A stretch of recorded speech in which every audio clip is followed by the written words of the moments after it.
손해사정사님, 보험사의 의료자문이 무엇인지 간단히 알려주세요. 네, 의료자문이란 청구된 보험금에 대해서 치료병원의 진단서를 신뢰하기 어렵거나 추가 확인이 필요한 경우 보험회사가 보험 소비자에게 요청하는 것으로서 제3의 병원 의사에게 해당 진단이 적정한지 자문을 구하는 행위입니다. 그럼 단도직입적으로 물어볼게요. 의료자문하면 보험금 받기 어렵다는 게 사실인가요? 손해보험협회에 통계가 있습니다. 2025년 상반기 기준으로 의료자문을 통해 지급 거절 혹은 일부 지급만 된 비율은 정확히 26.5%입니다. 즉, 의료자문 4건 중 1건은 보험금이 지급 거절되거나 아니면 일부만 삭감 지급되었다는 의미입니다. 그래도 일선 손해사정사들의 체감보다는 보험금을 꽤 주는 것으로 보이는데 사실 여러 소비자들이 애초에 의료자문 가면 좋지 않을 것을 알고 있기 때문에 동의를 하지 않는 수까지 감안하면 이 지급 거절은 실질적으로 좀 더 높을 것이라는 생각입니다. 네, 정확한 통계 알겠습니다. 그러면 의료자문 요청을 동의하지 않으면 어떻게 되나요? 의료자문 자체가 의무라는 내용은 보험약관 어디에도 명시되어 있지 않기 때문에 필수는 아닙니다.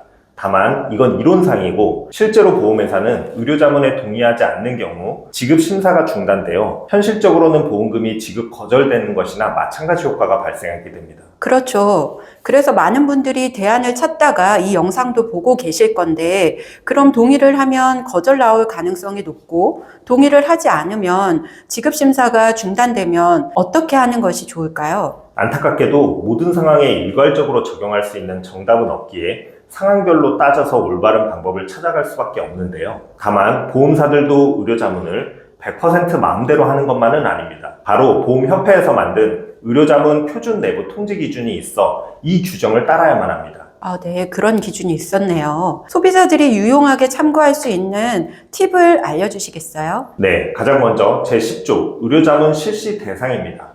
당연한 이야기지만 보험사도 아무 기준 없이 무턱대고 의료자문을 할 수 있는 건 아닙니다. 총 6가지의 의료자문 대상을 지정하고 있습니다. 이 중 1, 2번은 보험 소비자가 치료한 병원의 서류가 부실하거나 정보 부족인 경우를 말합니다. 우선은 여기서부터 시작하는 겁니다. 그래서 보험회사가 의료자문을 요구하면 의료자문 실시 대상 조항 중 어디에 해당하는지를 먼저 물어보세요. 만약 1, 2번을 이유로 의료자문이 필요하다고 이야기하면 부족하거나 불충분한 내용이 무엇인지 알려주시면 제가 제 치료병원에서 소견서를 받아서 보완하겠습니다. 이렇게 대응하시는 것을 추천드립니다. 그런데 3번이나 4번, 5번처럼 의무기록이 잘 갖춰진 상태에서도 의료자문을 요청하는 경우는 어떻게 하죠? 이 경우는 어쩔 수 없는 경우인데요. 많은 분들이 이 단계에서 뚜렷한 답을 찾지 못하고 계실 겁니다. 이 단계에서는요, 자문한 의사의 이름조차 알 수 없는 의료자문 대신 제3의료기관 자문의를 함께 정해서 판정을 받아보는 실무용어로 동시감정이라고 부르는 제도를 신청할 수 있습니다.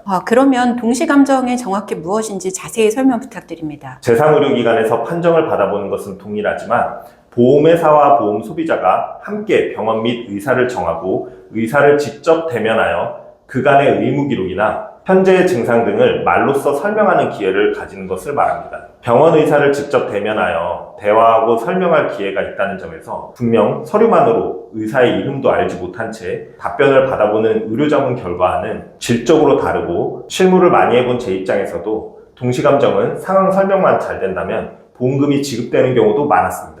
네, 좋네요. 그런데 이미 의료자문을 통해서 지급 거절을 당한 사람도 많을 텐데 이분들이 구제받을 수 있는 방법은 없을까요?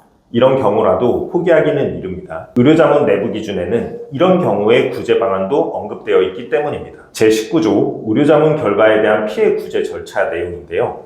만약 보험 소비자가 보험사 의료자문 내용에 의해서 지급 거절을 당한 경우라면 앞서 설명했던 동시감정을 다시 한번 신청하여 판정을 받아볼 수가 있습니다. 이 경우에도 판정에 드는 비용은 전액 보험회사가 부담합니다. 이미 지급 거절을 당한 고객 입장에서는 비용이 발생하는 것도 아니니까 보험 소비자들은 신청하지 않을 이유가 없겠네요. 맞습니다. 알아야 행사할 수 있는 권리들이 정말 많죠. 이번 시간에 보험사의 의료자문 요청에 대해서 알아보았습니다. 물론 이 영상을 통해서도 모든 문제가 말끔히 해결되는 건 아니겠지만 최대한 도움될 수 있는 내용들을 담으려고 노력하였습니다. 도움이 되었다면 구독과 좋아요 부탁드리고 다음에도 유용한 보험금 정보로 찾아뵙도록 하겠습니다. 감사합니다.